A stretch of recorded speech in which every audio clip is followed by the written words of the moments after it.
Hello everyone, this is our guided reading for this term. We are going to look at a comparison between two very different, but actually, as we'll find out, quite similar stories. We're going to look this term at a Shakespeare play, Hamlet, and The Lion King, a film that you may or may not be familiar with. And today what I'm going to do is I'm going to read a little part of Hamlet. Now, Hamlet was originally a play, but this is a version that's been written up into a story. I'm going to read through that, and then you're going to have a go at the end at doing a little task that I'm going to set for you a bit later. Okay, so here are some of the characters we're going to meet in Hamlet.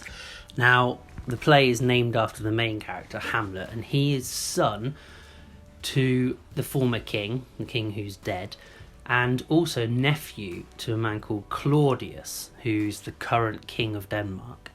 We've got his best friend Horatio, his mother Gertrude, and some kind of a love interest, if you like, Ophelia, who is the daughter of someone called Polonius, and then there are various other characters which we'll meet on the way. The play starts with a quote from the ghost of Hamlet's father, which says, "Murder most foul, as in the best it is, but this most foul, strange and unnatural."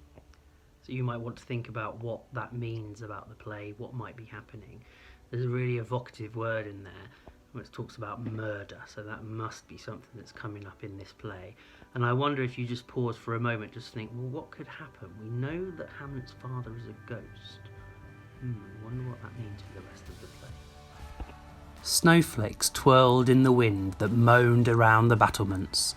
I turned up the collar of my cloak against the cold and kept my eyes fixed on the place where the guards had told me they'd seen my father's ghost. Horatio, my oldest friend, was with me. It was Horatio who had brought me the news that my father, the king, was dead, bitten by a snake while he was sleeping in the orchard, and it was Horatio who had stood by my side at my father's funeral. Something in me too died that day, and was sealed up in the royal tomb with my father. My grief was so great that it sucked the light and joy out of everything. From the courtyard below came the sound of drunken laughter. "Someone is still celebrating the marriage of your mother and your uncle," Horatio said. He meant it as a joke, but the joke raised more black thoughts in my mind. "How could she marry so soon after the funeral?" I said. "How could she forget my father so quickly?" "You should be happy for her, my Lord Hamlet," said Horatio.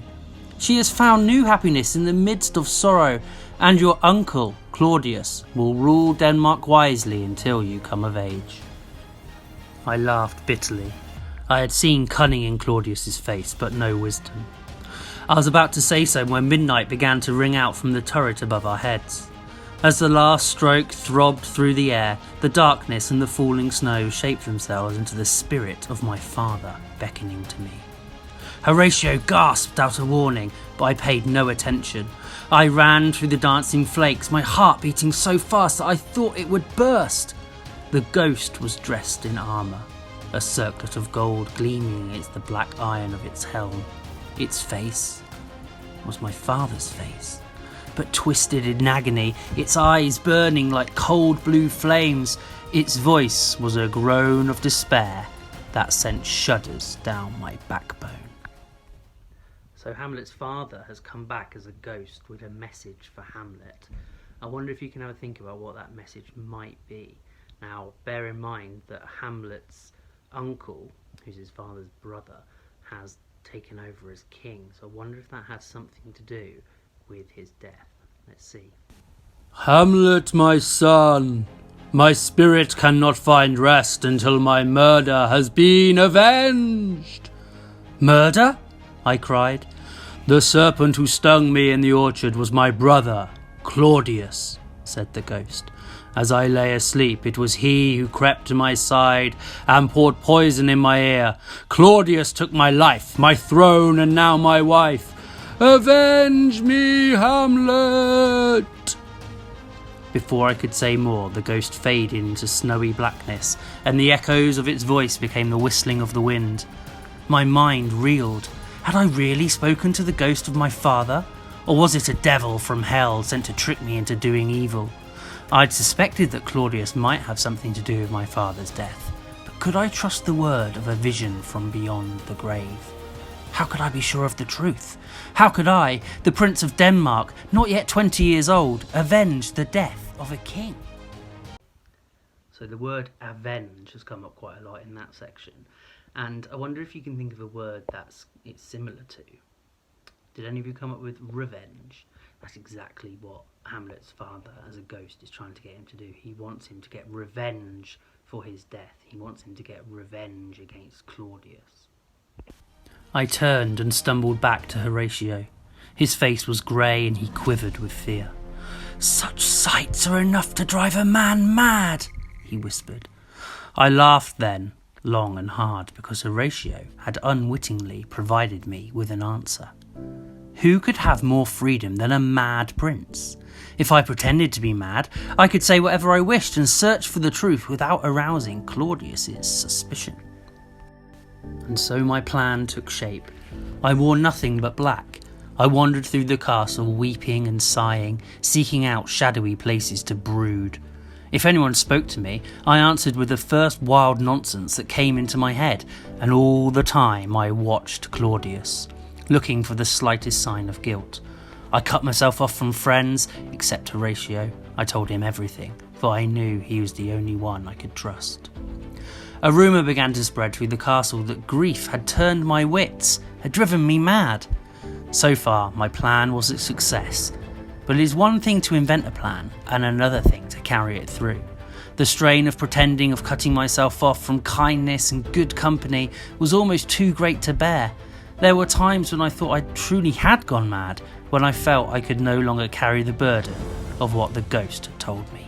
If I avenged my father, my mother's new husband would be revealed as a murderer, and her happiness would be shattered.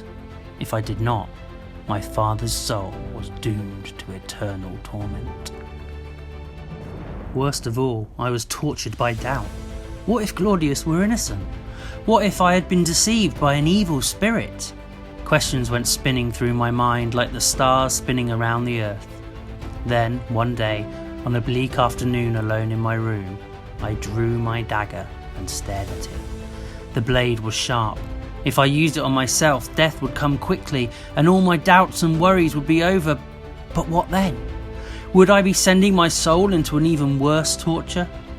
I weighed the dagger in my hand, balancing the fear of what I must do to avenge my father against the fear of what might follow death. It seemed I lacked both the courage to go on with my life and the courage to end it. Hearing a knock at the door, I sheathed the dagger and called out, "Come in!" almost relieved at the interruption. A woman entered. It was Lady Ophelia, her fair hair shining like a candle flame, her eyes filled with love and concern. My heart lifted, then sank. Ophelia and I had loved each other since we were children. Before my father's death, I'd been certain she was the one I would marry, but now everything had changed. There was no room in my heart for love. "Lord Hamlet," Ophelia said, "my father asks that you will attend the performance of the royal players tonight." As soon as she mentioned her father, I knew what was happening. Her father was Polonius, the royal chamberlain, a meddling fool who loved gossip and secrets. He had sent Ophelia to try and discover why I was acting so strangely. Ophelia would report everything I said to Polonius, and he would report it to Claudius. I was sickened. The castle of Elsinore was a place where brothers murdered brothers, wives forgot their husbands, and fathers used their daughters as spies. I laughed carelessly to hide the ache I felt when I looked at Ophelia's beautiful face. "Tell Lord Polonius that I shall be at the play," I said. Ophelia turned her head and I saw a tear fall across her cheek. "My lord," she murmured, "why do you never look at me the way you used to? There was a time when I believed you loved me and wished us to marry, but now you seem so cold." I longed to tell her how much I loved her and that my coldness was nothing more than acting, but I did not dare. "You? Marry me?" I said roughly. "Marry no one, Ophelia. Wives and husbands are all cheats and liars.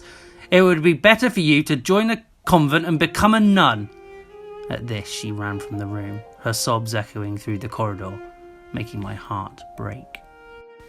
And then, just as I thought there was no end to my despair, an idea came.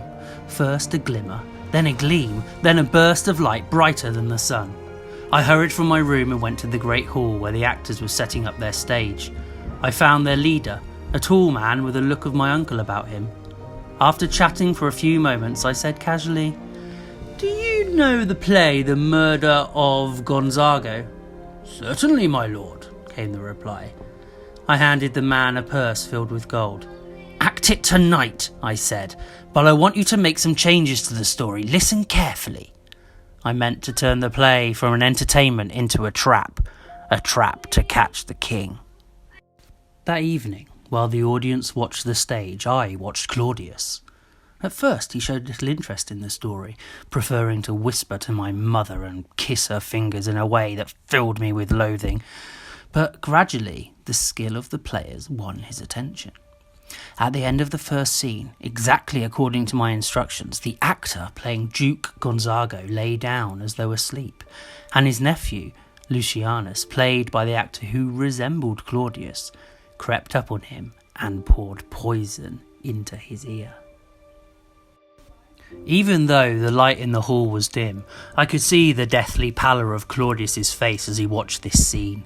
His eyes grew troubled, and he raised a trembling hand towards the stage. I knew then I was gazing at the face of a murderer, and that everything the ghost had told me was true. Claudius really had killed my father. "No!" Claudius cried out, spinning to his feet. "Lights! Bring more lights!" But all the torches in the world would not light the darkness in his mind. His nerve failed, and he hurried from the hall. Mother made to follow him, but I stopped her at the door. "Do not delay me, I must go to the king," she said. "Something is wrong." "And I know what," I told her. "I must talk to you. I will come to your room in an hour. Make sure you are alone and tell no one of our meeting." But I underestimated Claudius's cunning and the power he had over my mother. When she let me into her room, there was a coldness in her expression, and I guessed that she'd been speaking to my uncle. Before I could say a word, she said, "Hamlet, you have deeply offended your royal stepfather." "And you have offended my dead father," I replied. Mother frowned at me, puzzled. "What do you mean?" she demanded. "You offended him the day you abandoned your mourning robes in exchange for a wedding gown," I said. "The day you married a liar and a murderer." "I won't listen," Mother shouted. She began to cover her ears with her hands, and I caught hold of her wrists to prevent her. She had to hear the truth. Mother screamed in alarm, and then I heard a voice from behind the drawn curtains at her window calling out, "Help! Murder!" I was certain it was Claudius. Who else would skulk and spy in my mother's bedroom? I drew my sword and plunged it into the curtain, filled with fierce joy that my father was avenged at last. But it was the body of Lord Polonius that tumbled into the room. I'd killed an innocent man. "Oh, you meddling old fool!" I groaned. "What were you doing there?" "Following my orders," said a voice. I turned and saw Claudius in the doorway with 2 armed guards. A triumphant light glinted in his eyes.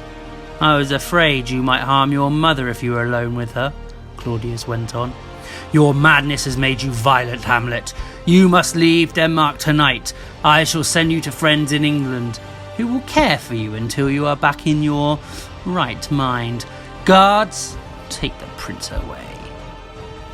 Neither my mother nor the guards saw the mocking smile that flickered on his lips, but as soon as I saw it, I knew that Claudius intended me never to return from England. I would be imprisoned and then secretly murdered. While I'd been trying to trap my uncle, he had been setting a trap for me, and now it had snapped shut. They bundled me into a windowless carriage and locked the doors, and I was driven speedily through the night. I could see nothing.